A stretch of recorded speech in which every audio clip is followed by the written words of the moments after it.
Hey, Steve Gamache here, and this is another episode of Chef Knives to Go Quick Look Product Reviews. What we have in this episode is the Okeya Ryu-Rin G3 or Ginsan Damascus Santoku 170mm knife, so it's a lot of stuff there. So let's unpack that. So this has a core hard center steel. The cutting edge is known as G3 or Ginsan or Ginsanko. Silver 3 steel. It's a great stainless steel. It's a conventional stainless steel, not one of the other types with the powdered metallurgy. So it's but it's fine grained. It's easy to sharpen. It holds a wicked edge, and it'll just get super sharp. So it is an excellent conventional stainless steel for kitchen knives.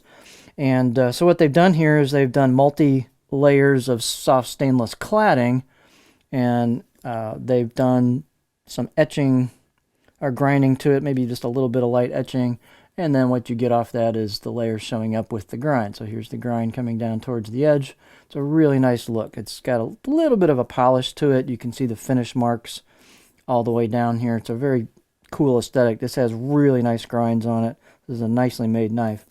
So pretty cool. So it's all stainless, but it's got great steel. The weight and dimensions can vary a bit from knife to knife. This particular one is 168 grams or 5.9 ounces with this particular handle. These could possibly change over time.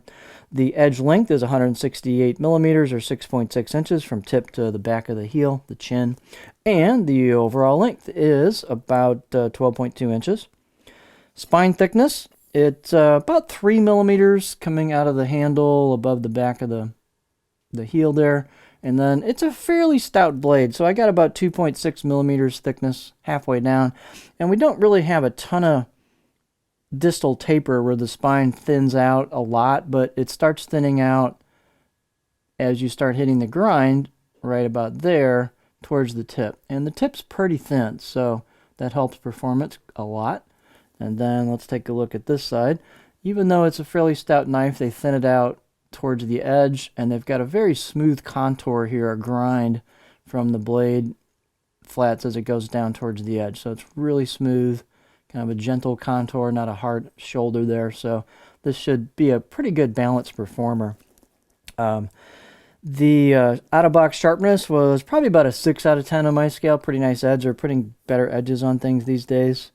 Let's get our other specs. So blade height is 46.2 millimeters at the back, and the handle, these could possibly change over time, but it's a ambidextrous octagonal, almost rectangular ebony handle with a buffalo horn ferrule and a nickel spacer. So it's a really nice handle.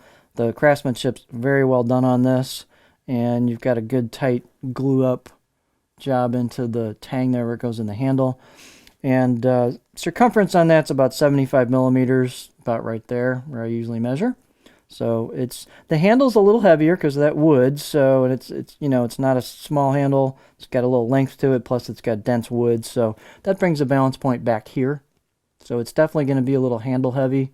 If you're coming from a Western knife with the full tang handle, this will kind of feel at home for you if you're doing a pinch grip on it. The width of the neck here is pretty wide, so that kind of makes there's a little step there, but it kind of makes a good spot for your finger in terms of pinch grip. So it's got a good comfortable pinch grip. Let's get our beauty shot for this guy. See if we can show some of that kanji there.